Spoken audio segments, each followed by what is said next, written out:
Hello everyone, আসসালামু আলাইকুম। আজকে আমরা এই ভিডিওতে সিপিসি এর ৫১টা অর্ডার মুখস্থ করে ফেলবো। যারা এই ভিডিও প্রথম থেকে শেষ পর্যন্ত মনোযোগ দিয়ে দেখবেন তাদের সিপিসি এর ৫১টা অর্ডার মুখস্থ হয়ে যাবে। আর যারা সেকেন্ড ভিডিওটা দেখে এই ভিডিওতে এসেছেন, যারা অলরেডি সিভিল স্যুটের স্টেজেসগুলো সম্পর্কে ক্লিয়ার হয়ে গেছেন, তাদের কাছে এই প্রথম ২১টা অর্ডার মনে রাখা তো পানি ভাত। তাহলে শুরু করা যাক। ফার্স্ট অফ অল, দুইটা পার্টি থাকবে। যে স্যুট ফাইল করতে যাবে সে প্লেইনটিফ, যে অপোজিট পার্টি থাকবে সে হচ্ছে ডিফেন্ডেন্ট। তো আমরা স্যুট ফাইল করা শুরু করলাম। এই যে হচ্ছে প্লেইনটিফ, এই হচ্ছে ডিফেন্ডেন্ট। তাহলে প্রথম কি লাগছে? পার্টিস, অর্ডার 1 শুরু হলো। এখন পার্টিস, প্লেইনটিফ, ডিফেন্ডেন্ট, ওরা কি ফাইল করতে যাচ্ছে? স্যুট ফাইল করতে যাচ্ছে। তাহলে ফ্রেমিং অফ স্যুট। এখন প্লেইনটিফ যে স্যুট ফাইল করতে যাচ্ছে, ওর উকিল লাগবে না, প্লিডার লাগবে না। Order 3, recognised agents and pleaders. এখন প্লিডার গিয়ে কি করবে? প্লিডার গিয়ে প্লেনটা কোর্টে দিবে। দেওয়ার মাধ্যমে কি হলো? ইনস্টিটিউশন অফ স্যুট, স্যুটটা ইনস্টিটিউট করা হলো। অর্ডার 4। এখন স্যুট তো ইনস্টিটিউট হয়ে গেছে, ডিফেন্ডেন্টকে জানাতে হবে না যে হ্যাঁ তোমার নামে একটা মামলা হয়ে গেছে, নয়তো ওর পক্ষটা বলতে আসবে কিভাবে? তার মানে পাঠাতে হবে সামন্স। অর্ডার 5। প্লেইনটিফ যে ডকুমেন্টটা সাবমিট করলো সেটা হচ্ছে প্লেইন্ট, সেটাও একটা প্লিডিং। ডিফেন্ডেন্টের যে রিপ্লাই দিল রিটেন স্টেটমেন্ট, সেটাও একটা প্লিডিং। তার মানে প্লিডিং একটা, প্লেইন্ট আর একটা written statement. There are 2 pleadings. এখন দুইটা প্লিডিংস কোর্টের কাছে চলে আসলো। Order 6 pleadings, order 7 plaint, order 8 written statement. Pleading দুইটা তো কোর্টের সামনে আসলো, এখন পার্টিকে আসতে হবে না? অ্যাপিয়ারেন্স। এখন পার্টি কোর্টের সামনে হাজির। এখন কোর্ট কি করবে? পার্টিকে এক্সামিন করবে, কারণ কোর্টকে তো ইস্যু টিস্যু ফাইন করতে হবে, কোর্টের তো অনেক কাজ। তো আগে পার্টিকে এক্সামিন করতে হবে, এক্সামিনেশন অফ পার্টিস। এখন পার্টিকে এক্সামিন করেও কোর্ট সন্তুষ্ট না, আসলে অনেক ডকুমেন্টস দরকার, অনেক কিছু দরকার। তারপর চলে যাবে 11, 12, 13। 11 ডিসকভারি ইন্সপেকশন। এখন ডকুমেন্ট গুলা কোর্ট দেখবে। আর এমন হতে পারে না ইস্যু ফ্রেমের আগে যে পার্টি তো আগে থেকে কিছু জিনিস অ্যাডমিট করে নিচ্ছে, তো ওগুলো নিয়ে তো কোর্টের আর চিন্তা করার দরকার নেই, অ্যাডমিশন। দেন কিছু ডকুমেন্ট কোর্ট জব্দ করে রাখতে পারে, ইম্পাউন্ডিং। 11, 12, 13 এই তিনটা যখন হয়ে গেল, কোর্ট ফাইনালি স্যাটিসফাইড যে আচ্ছা আমার পার্টির অবস্থান বোঝা শেষ, আমার ডকুমেন্ট দেখা শেষ, কোশ্চেন অ্যান্সার করা শেষ, এক্সামিন করা শেষ, এখন আমি জানি পার্টির অবস্থান। তার মানে আমি এখন ইস্যুটা ফ্রেম করব। ইস্যু ফ্রেম করা কি?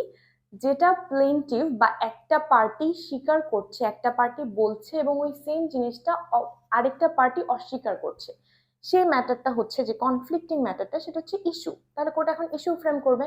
আর যদি কোনো ইস্যু না থাকে, তাহলে কোনো ইস্যু না থাকলে মামলা চলবে কেন? ডিসপোজ হয়ে যাবে। তাহলে হলো 14, 15। তার মানে কোর্ট 9 ইস্যু সেটেল করবে, আর ইস্যু না পেলে ডিসপোজ করে দেবে। এখন ইস্যু পেলো কোর্ট, সিভিল সুটটা তো আগাবে। এখন আগালো, ডিফেন্ডেন্টকে যেভাবে সমন পাঠিয়ে তাকে জানানো হয়েছে তোমার নামে মামলা হয়েছে, সেভাবে উইটনেসকে সমন পাঠাতে হবে না যে তুমি আসো, তুমি তো সাক্ষী, তুমি সাক্ষ্য দিয়ে যাবে না। তো এখন উইটনেসকে সমন পাঠানো হবে। উইটনেসকে সমন পাঠানো হচ্ছে অর্ডার 16-এ। এর আগে আমরা অর্ডার 5-এ সমন পাঠিয়েছি ডিফেন্ডেন্টকে, তাকে জানানোর জন্য যে তোমার নামে মামলা হয়েছে, তুমি তোমার পক্ষ বলতে আসো। আর এখানে উইটনেসকে সমন পাঠানো হচ্ছে যে তোমার সাক্ষ্য দেওয়ার কথা, তুমি সাক্ষ্য দিতে আসো। এখন সাক্ষ্য দিল, তো কোর্টের তো একটু আরাম টারাম করতে হবে নাকি? একদিনে কোর্ট সব শেষ করে দেবে? তো কোর্ট তখন মুলতবি দিতে পারে, মুলতবি ঘোষণা করতে পারে, তো অ্যাডজর্নমেন্ট দিবে। তো কোর্ট অ্যাডজর্নমেন্ট দিল। এখন অ্যাডজর্নমেন্ট দিতে থাকবে, হিয়ারিংও তো চলতে থাকবে। এবং এই পুরো হিয়ারিং এ কি হবে? এই যে উইটনেসকে 16-তে ডাকলো, উইটনেসকে সমন পাঠিয়ে ডেকেছে, এমনি এমনি তো ডাকেনি, তাকে তো এক্সামিন করবে, উইটনেসকে এক্সামিন করবে। এখন উইটনেসের কাছ থেকে তো অনেক এভিডেন্স, অনেক কিছু পাওয়া যাচ্ছে, তো কিছু এভিডেন্স একটু শক্তপোক্ত ভাবে প্রুফ করতে হবে না? লাগবে এফিডেভিট। এখন এফিডেভিট লাগলো, সবকিছু শেষ, ইস্যু ফ্রেম শেষ, উইটনেসকে শোনা শেষ, এভিডেন্স নেওয়া শেষ, সবকিছু শেষ। তার মানে এখন কোর্ট কি শোনাবে? জাজমেন্ট। এই যে জাজমেন্ট শুনিয়ে দিল। যারা এর আগের ভিডিও দেখেছেন, আমি এক্সিকিউশন সম্পর্কে বলেছি। জাজমেন্ট দেওয়ার পরেও, একটা ডিগ্রি পাস হওয়ার পরেও দেখা যায় পার্টি ওটা মানছে না, তখন যে পার্টির পক্ষে হচ্ছে ডিগ্রি গেছে, সে কোর্টে এসে এক্সিকিউশনের জন্য বলতে পারে যে এটা এক্সিকিউট করে দাও। তারপরে তাহলে থাকলো অর্ডার 21, এক্সিকিউশন। তাহলে পুরোটা আমরা একবার সামারাইজ করি। Order 1 to 21, first of all দুজন পার্টি স্যুট ফাইল করতে যাবে। স্যুট ফাইল কিসের মাধ্যমে করবে? উকিলের মাধ্যমে করবে। রিকগনাইজ এজেন্টস অ্যান্ড প্লিডার্স, উকিলের মাধ্যমে স্যুটটা ইনস্টিটিউট করলো। ইনস্টিটিউট করার পর ডিফেন্ডেন্টকে সমন পাঠানো হলো। সমন পাঠানোর পরে কোর্টের কাছে দুইটা প্লিডিংস থাকলো, একটা হচ্ছে প্লেইন্ট, একটা হচ্ছে রিটেন স্টেটমেন্ট। এখন ডকুমেন্ট চলে এসেছে, এখন পার্টিকেও অ্যাপিয়ার করতে হবে কোর্টে। তো অ্যাপিয়ার করলো, অ্যাপিয়ার করার পরে কোর্ট পার্টিকে এক্সামিন করলো, কোর্টের আর যা যা ডকুমেন্টস লাগবে ডকুমেন্টস নিল। তারপর হচ্ছে গিয়ে যা যা পার্টি অ্যাডমিট করতে চায় সেটা শুনলো, যে ডকুমেন্ট জব্দ করে রাখতে হবে সেটা জব্দ করে রাখলো। তারপর ইস্যু সেটেল করলো। ইস্যু যদি না পায় তাহলে ফার্স্ট হিয়ারিং এ ডিসপোজ হয়ে গেল। ইস্যু সেটেল করার পরে উইটনেসকে সমন পাঠালো। এর ফাঁকে ফাঁকে মাঝখানে অ্যাডজর্নমেন্টস হলো, হিয়ারিং চললো, এক্সামিন করলো, কিছু প্রমাণপত্র এফিডেভিট সহ নিল। তারপরে সবকিছু যখন শেষ হয়ে গেল জাজমেন্ট শুনিয়ে দিল, এবং জাজমেন্ট না মানার পরে সেটা এক্সিকিউট করার জন্য এক্সিকিউশনও করে ফেললো। 1 থেকে 21 অর্ডার্স মুখস্থ হয়েছে? হয়নি? এখন যাব 22-এ। 1 থেকে 21 তো আমরা সিকোয়েন্স অনুযায়ী মুখস্থ করে ফেলেছি, কিন্তু 22 থেকে একটু ঝাঁকানাকা অর্ডার, এখানে প্রপার সিকোয়েন্স নেই। কিন্তু চাইলে এই অর্ডারগুলো আমরা গল্পে গল্পে মুখস্থ করতে পারবো। শুরু করি। আচ্ছা, সবার প্রথমে 22। আমরা এটা গল্পে গল্পে চিন্তা করি। এখন জন্ম মৃত্যু বিয়ে, আমরা সিভিল স্যুট করলাম, এত কিছু করলাম, মাঝে মাঝে জন্ম মৃত্যু বিয়ে নিয়েও ভাবতে হবে। মৃত্যু বিয়ে, ডেথ ম্যারেজ। এখন আমি বিয়ে করতে গেছি, আমার অনেক খরচাপাতি হয়ে গেছে, অনেক কিছু হয়ে গেছে, আমি হয়ে গেলাম ইনসলভেন্ট। এটা হচ্ছে ইনসলভেন্ট, জায়গা ছিল না ছোট করে লিখেছি। Death marriage insolvency. এখন ইনসলভেন্ট হয়ে গেছে, আমার কাছে তো টাকা পয়সা নেই, এখন আমি করবো কি? তো আমি কোর্টের কাছে বললাম যে আমার স্যুটটা উইথড্র করে দাও। উইথড্র করে দাও, কারণ না আমি তোমার পেমেন্ট দিতে পারবো, না আমি তোমার সিকিউরিটি দিতে পারবো, সিকিউরিটি পেমেন্ট কোনো কিছুই দিতে পারবো না, সুটটা উইথড্র করে দাও, কারণ আমি ইনসলভেন্ট হয়ে গেছি। তখন কোর্ট বললো যে তোমার কি কোনো হেল্প টেল্প লাগবে? তাহলে আমি একটা কমিশনার পাঠাই, তাহলে তোমার একটু হেল্প হবে। এই ইনসলভেন্সি, টাকা পয়সার চিন্তায় আমি গিয়েছি মরে। এখন আমার মৃত্যুর পর আমার কিছু টাকা যেটা ছিল সেটা রিকভার করবে আমার ফ্যামিলি। এখন আমার ফ্যামিলি গিয়েছে সরকারি অফিসে, পাবলিক অফিসার তাকে আমার টাকা দিচ্ছে না। এমনি টাকার চিন্তায় মরলাম, যতটুকু ছিল ওটা তো আমার ফ্যামিলিকে দাও, ওটাও দিচ্ছে না। এখন আমার ফ্যামিলি করলো কি, পাবলিক অফিসার নামে মামলা করে দিতে গেল। এটা হচ্ছে suit against government and public officer. এখন গভর্নমেন্টের এগেইনস্টে স্যুট ফাইল করা যাচ্ছে, তাহলে আরো কার কার এগেইনস্টে স্যুট ফাইল করা যেতে পারে? সরকারের কথা ভাবার পর কার কথা মাথায় আসে? Military, army, navy, air force. ওদের স্যুটের ক্ষেত্রে হচ্ছে এগেইনস্ট মিলিটারি। তারপর কি, বড় বড় corporation, firms, trustees, minor, unsound, এদের নামেও স্যুট ফাইল করা যাবে। এবং suit by paupers. Pauper suit কি? পপার হচ্ছে নিঃস্ব, অসহায়। মানে হচ্ছে আপনার টাকা নেই, আপনার কোর্টের কাছে গিয়ে প্রমাণ করতে হবে যে আমি পপার, তারপর কোর্ট আপনার স্যুট নেবে, তারপর আপনি স্যুট ফাইল করলেন। তারপর এই যে টাকা পয়সা, আমার কিছু প্রপার্টি ও মর্গেজ ছিল, ওটার তো উদ্ধার করতে হবে, তাহলে related to mortgage of immovable property. এত সবকিছু হয়ে গেল। 22 থেকে 34 অর্ডার আমরা একটা গল্পে গল্পে শিখলাম। আবার ছোট করে পুরোটা সামারাইজ করি।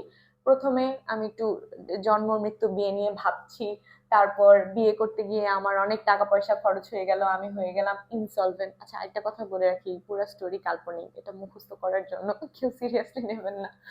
আমি হয়ে গেলাম ইনসলভেন্ট। ইনসলভেন্সিতে আমি কোর্টে ভাবলাম যে থাক, কেসটা উইথড্র করে দেই, কারণ আমি তো পেমেন্টও দিতে পারবো না, আমি সিকিউরিটিও দিতে পারবো না। তারপরে কোর্ট আমাকে একটু হেল্প করতে চাইলো, বললো আমি কমিশনার পাঠাই।